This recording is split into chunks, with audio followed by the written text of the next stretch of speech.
G'day everybody, and welcome back for some more Survival Impossible. I've been having a bit of a think about some of the ideas that I've had people suggest and some of the ideas that I had myself on how to build the track. As in, once I drive this train to the end of a piece, how do I add more to it?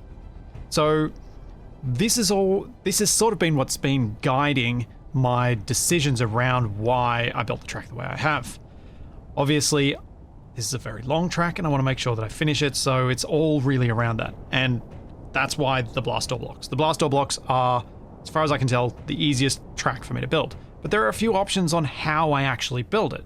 One of the things that I've talked about and that I've used as a method before, like particularly when I was building the bridge over to the magnesium mine, I built segments and transported them and then lock them into place with weld pads or merge blocks.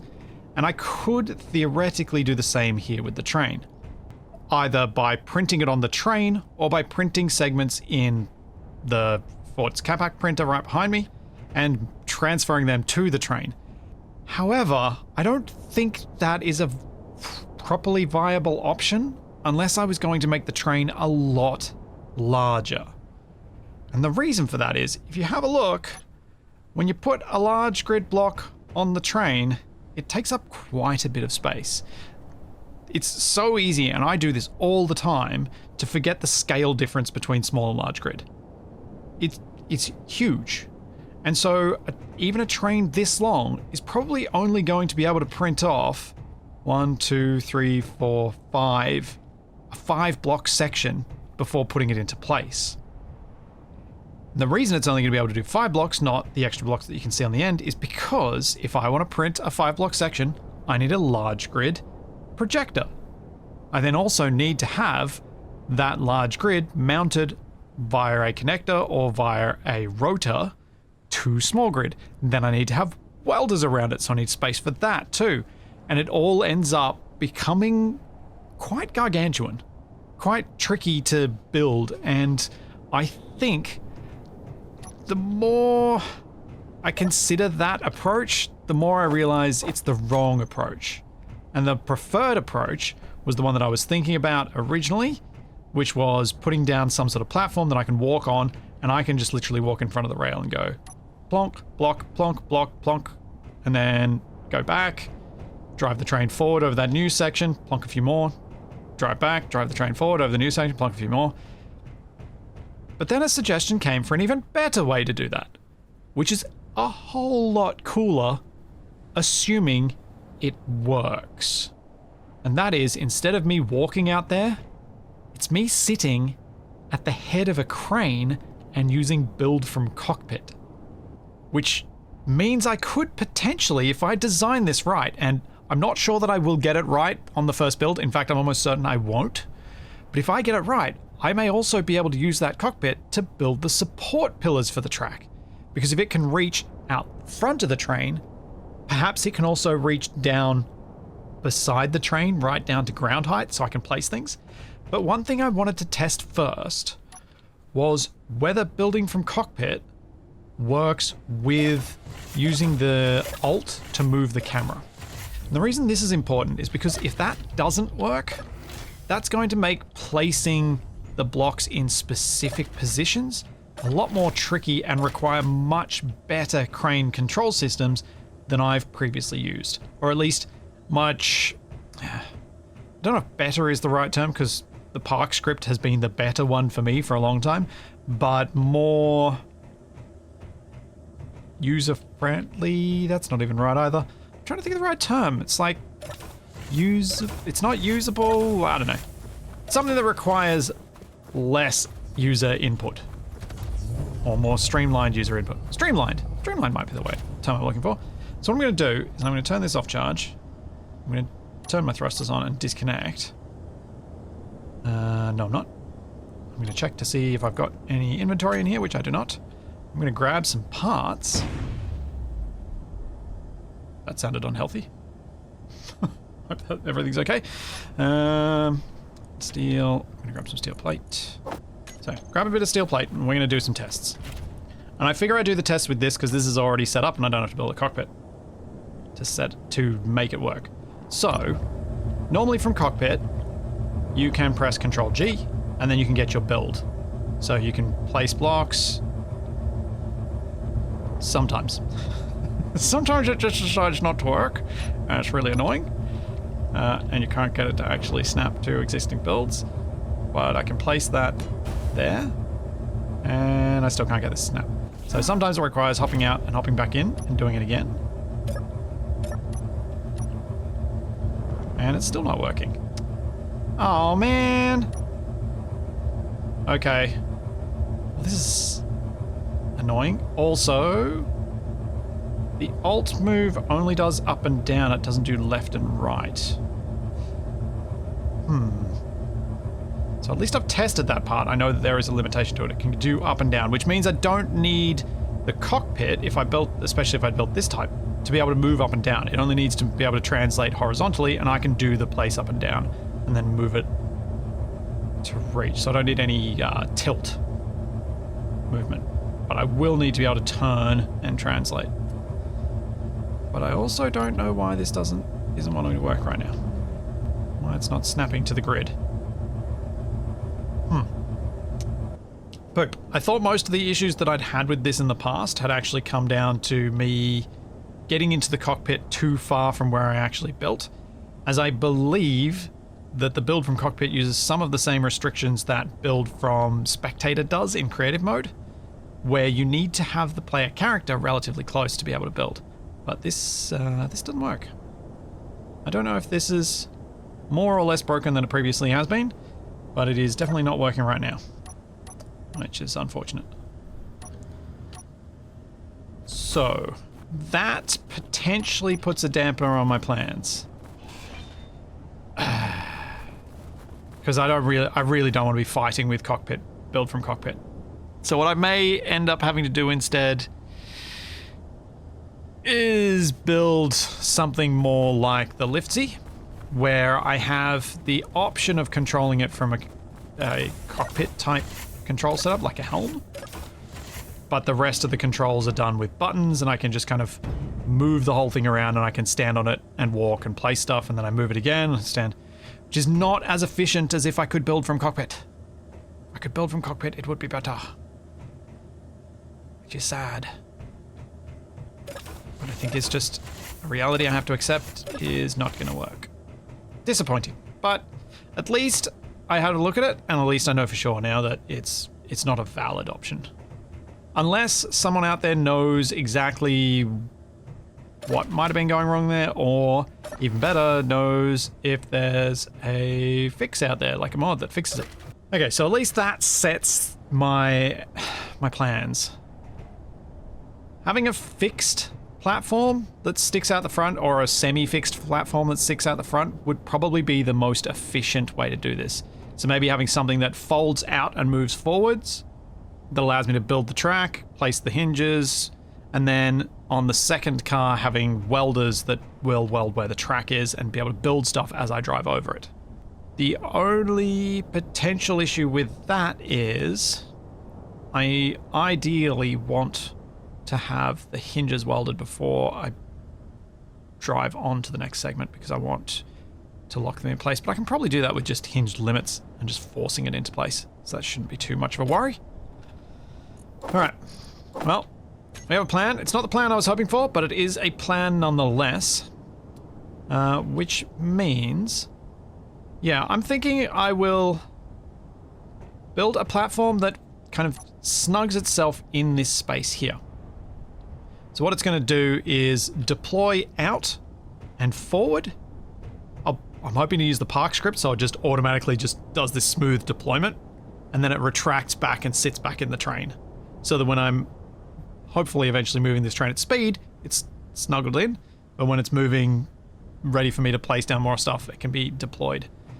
So that means I should probably start by filling out to the bottom of this and probably think about where some batteries should sit so that we can get some low-hanging mass and some more clear ideas of exactly what space I've got to play with.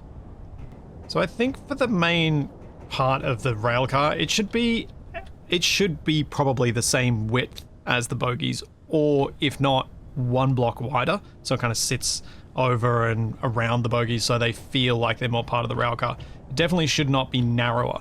And that actually gives me 1, 2, 3, 4, 9 blocks in width, or if I went out to the extra block beyond where the bogies are sitting, that's actually going to give me 11. That means I could have easily 4 large tanks or 4 large cargo containers snuggled in here between the bogies, even at this rail car length, which I think I will extend for the proper fuel transfer vehicle, the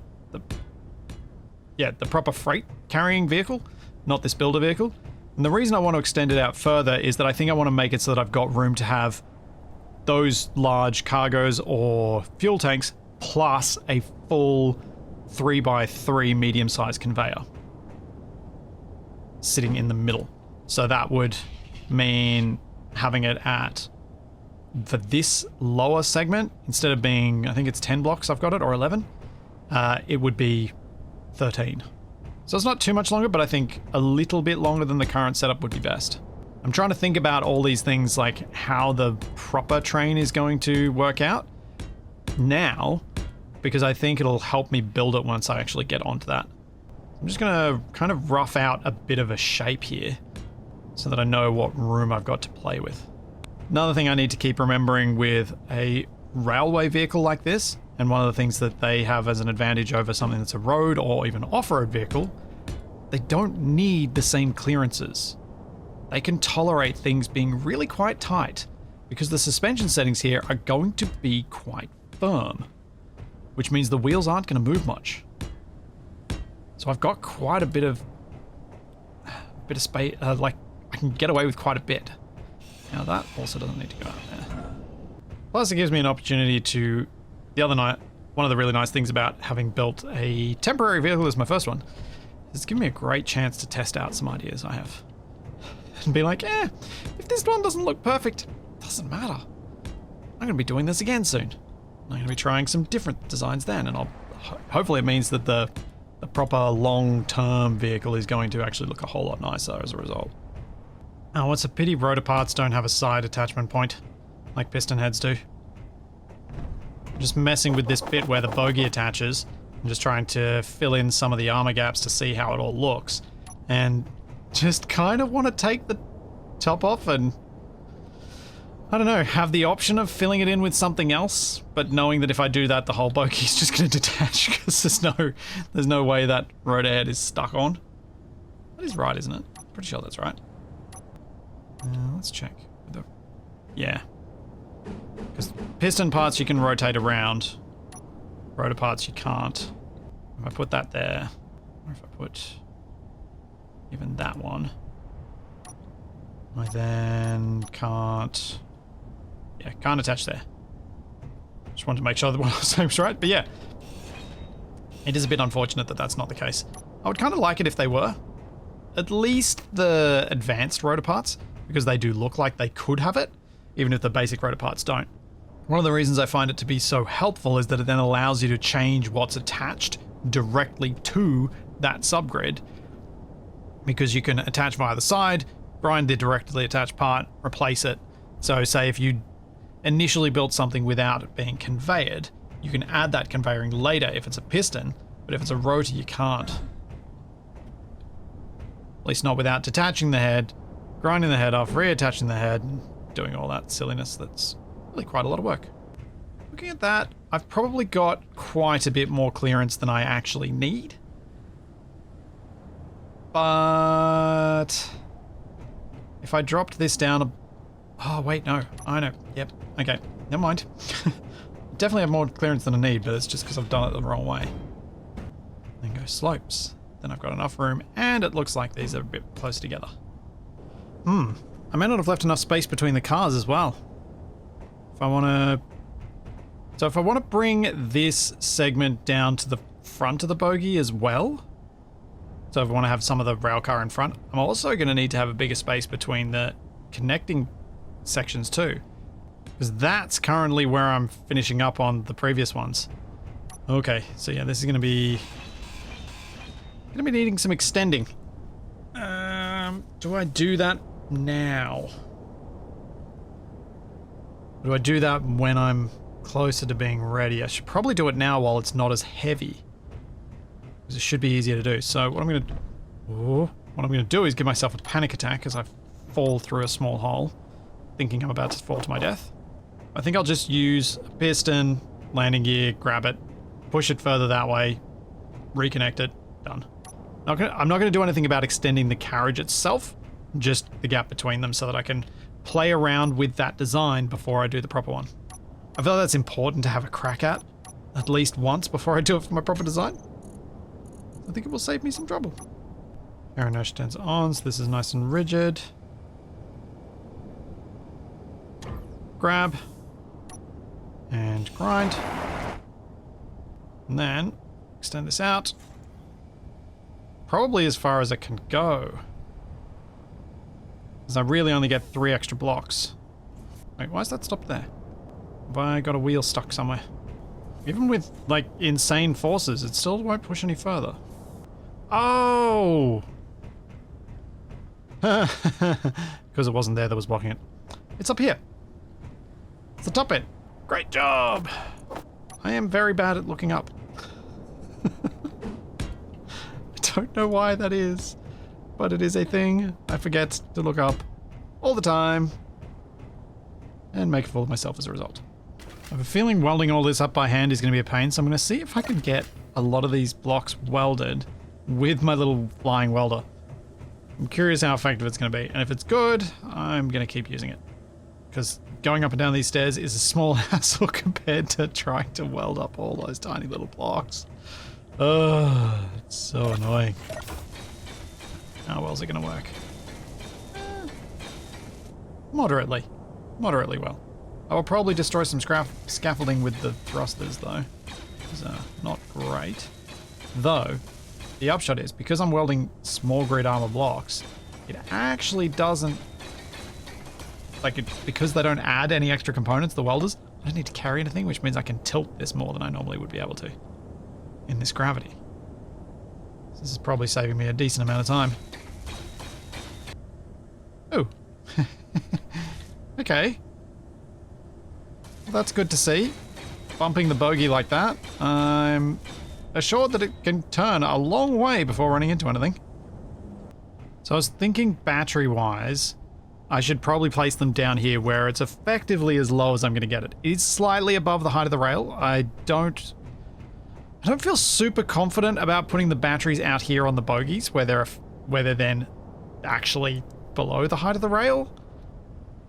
I don't feel confident about it because I don't think it's going to look very good, even though it, from an engineering functional standpoint, would probably be ideal. So what I'm going to do instead is place them in here, but I'm going to place a lot more batteries than makes any good sense. Couple of reasons for that for this particular model is that this one's going to be out there running for a long time, so having more batteries is better. I will also probably fit some solar panels on this just to make sure, to increase the chance that it's not going to run low on power. But it really is about just getting that mass nice and low. And that's another reason to extend the carriages for the final model, is that then I can fit batteries down here as well as fitting the cargo containers and whatever else. Because that second car is probably going to need to fit cargo, so I can weld things, now that I'm thinking about it. Actually, oh, right. If I want cargo passage between the carriages using, that can do more than ice and fuel and ammo, I'm going to need to use large hinges. 3x3s. It's quite a lot for a hitch. That makes the whole thing... Oh, okay, I'll have to think about whether that's warranted or not. I don't think it is. No, it's not. It's not. Yeah, it's not. I can have cargo access without that. I could also sort of achieve a similar effect by just having large connectors that are close enough that they can lock, but not so close that they actually connect to each other. So when I want the connection, it's there, but when I don't need it, it's gone. Now, I think the regular vanilla batteries are going to be the better option here.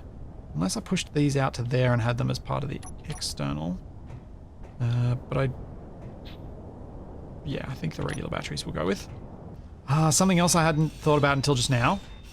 I should also design these segments, these bits that are going to be near, like between the cars, to contain a battery as well. Because that guarantees, no matter whether I've got cargo here or not, it guarantees that all these carriages are going to have some batteries that are hanging low down, putting that permanent mass low down. Because cargo containers can be heavy, but they can also be very light. They aren't always heavy.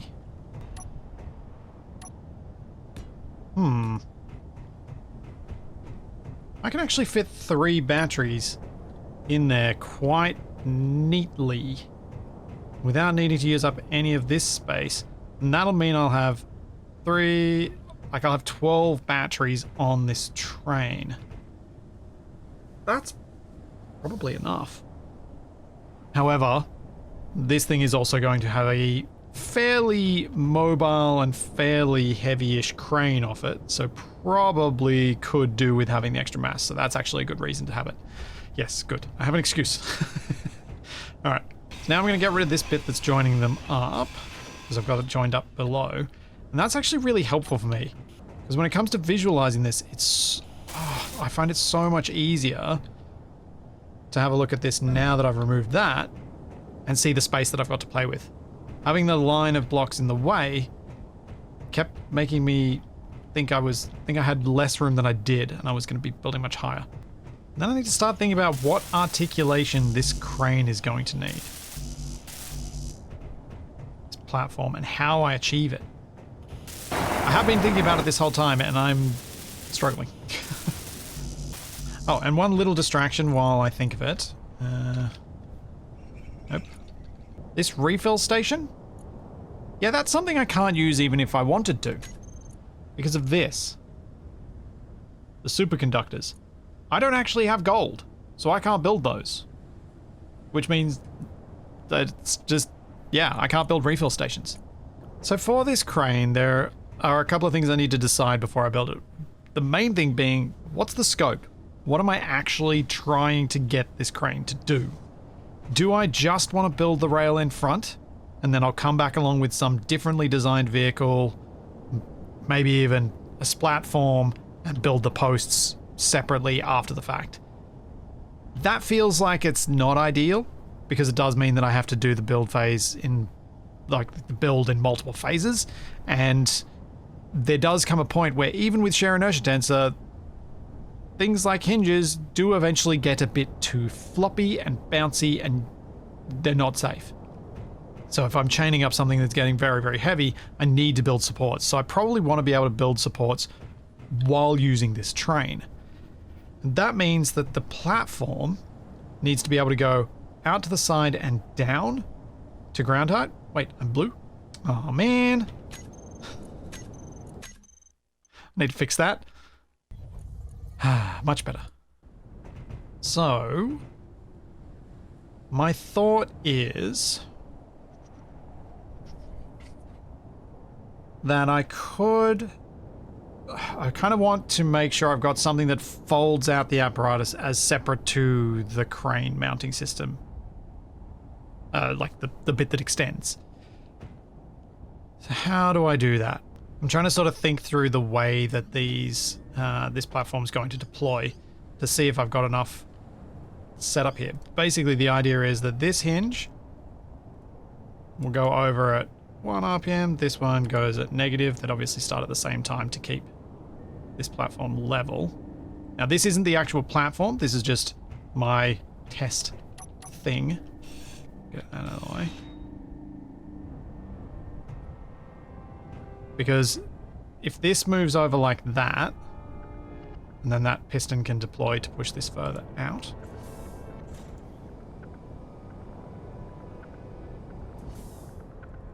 So where's that got me to? That has gotten me to the whole mechanism being outside the train. Perfect.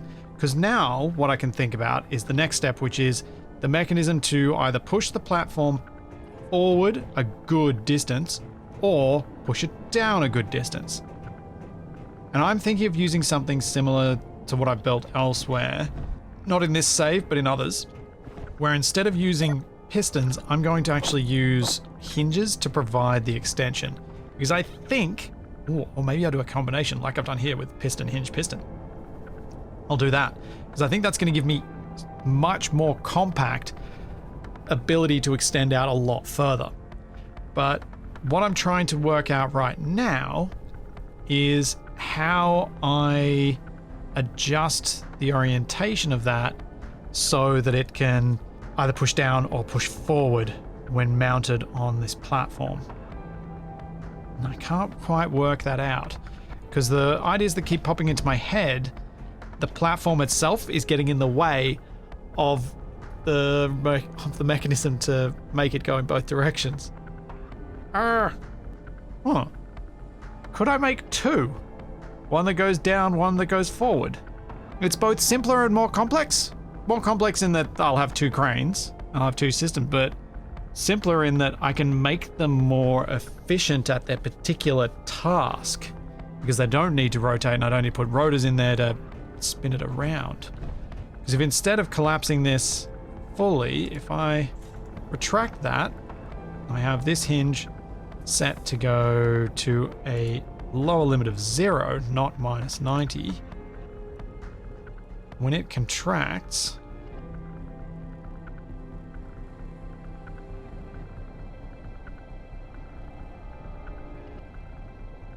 it would end up there.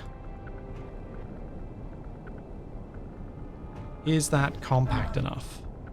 I think I'm going to do that. I probably want to put the hinge right out on the edge.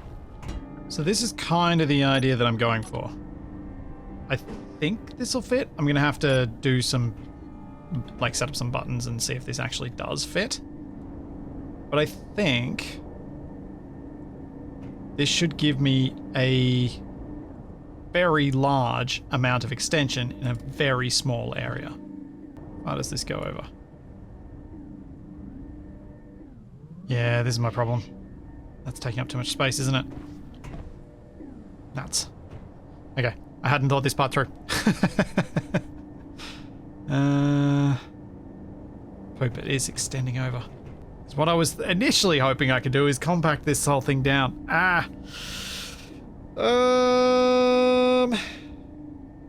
Dang it.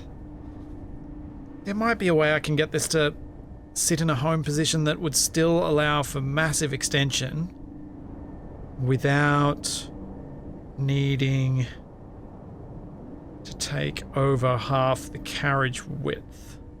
So I've done a little bit of a thing, and it is probably about the 6th or 7th iteration of this, and I decided to just jump ahead to where I've got something that mostly works, as I kind of was going back and forth on various things, and I feel like this is a potentially valid solution. Is it the best one? Almost certainly not. But it is potentially valid, and it is incredibly compact and fits exactly in the space that I was wanting to fit it in. So over here, like if I come around to the top, I had to get rid of some of the stuff so that I can actually deploy this thing while I was testing it. Come over the top. This is not occupying more than half of the train. So I can build the second one that's going to go down to build the posts on the other side once I think of how to actually deploy that. This one, on the other hand, is functional. I built a cockpit for the moment so that I had a way to use the hotbars without falling off. If I stand on this, in theory, when I get out of the cockpit, I should end up there, even after the cockpit moves, because it's relative to the cockpit. Now, I have not set up the controls properly, nor have I actually set this up as well as I should have. There are a couple of things which I'll talk about after I've deployed this that I think I should do to improve this. But to begin with, let's have a look at what we've got. So if I move down here, we've got this rotor at the base, which is lifting the whole thing up slightly. That's why I'm using a rotor rather than a hinge.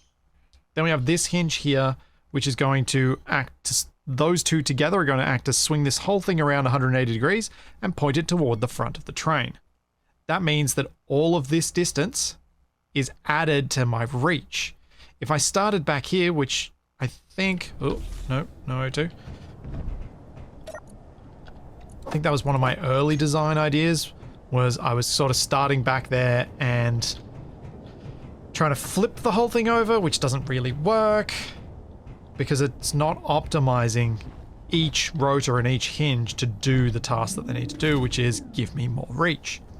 Whereas this situation does do that because the whole concertinaed section moves around to where it's going to be giving me the optimum reach. And then I've got this setup where I have 6 rotors and 6 pistons. Or 7. No, 6 and 6. Those rotors and pistons are set up in such a way that when I move around here, I can extend a long way out in front. So let's do the deployment. The deployment works pretty well. I just hit reverse on this group, that hinge and that rotor start spinning me around, and I start pointing forwards, which goes quite neatly, except that I don't have the speed set up correctly. There are a bunch of little things like this that I think I should make better. Another thing that I feel I need to make better here, oh dear, is this hinge that deploys partly.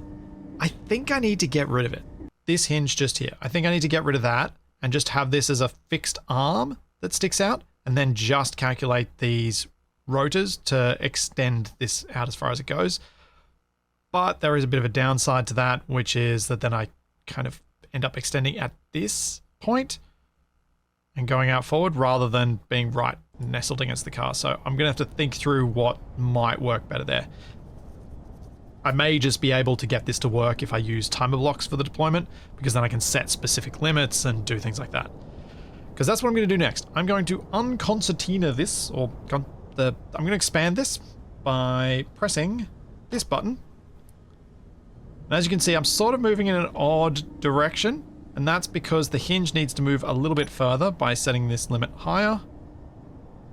And again, the speeds are weird, so if this was set up correctly, the cockpit would just be sliding directly forward, which it's obviously not right now, but as I said, baby steps. I wanted to do... I was really happy with how this is working, and I just wanted to get something to test that it could do what it needs to do. And then, so this is giving me, you know, I'm a little ways out in front. I'm going to dare to do this.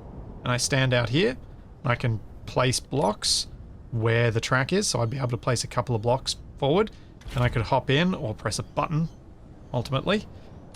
Extend these pistons out a bit, or all the way, and you can see, if I turn my lights on especially, you can see I'm quite a long way out. Wow, I need to reduce the number of signals around here. There are so many more than need to be there. But yeah, even with the darkness, hopefully you can tell that I'm a long way in front of the vehicle. To the extent that I should be able to place down quite a few large grid blocks. And because the train's going to be subgrid wheel control script, I might not even need to go out this far, because I could probably hop in this cockpit and drive the train from here, which is something I hadn't thought about prior to building all of the concertina nonsense. So I could actually make this simpler, not have this system at all. I kind of want it, so I'm going to keep it. But what I could do, instead of having to worry about moving these pistons further forward and backwards, is I can hop in the cockpit, drive forward a couple of blocks, place down a few more, drive forward a couple, place down a few more, drive forward a couple, and that sort of thing. So there are multiple ways I can control this, because I do intend to have direct subgrid wheel control script control of this train. The final train, I hope to have press button, go to station. Work. But this one, direct control, because I just don't think any other control method is practical. In fact, that reminds me of something.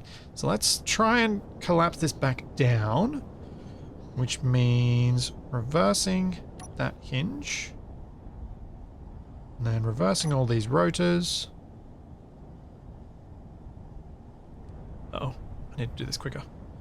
My oxygen is getting low. In fact, I can probably just do this. Can I reach? Oh yeah! What a pickup. Then we do this, and we're all collapsed down. Aha. Thing I'm reminded to do right now, though. I need to do this before I move on to something else, because I'm absolutely going to be really annoyed if I don't do this now. That is, I need to get remote control blocks. I need to put one on each bogie. The reason for these remote control blocks is that I want to be able to apply the parking brake to all of these wheels. And so to do that, I need a control seat, which a remote control counts as, on the grid that the suspension block is on. So I need one on each bogie.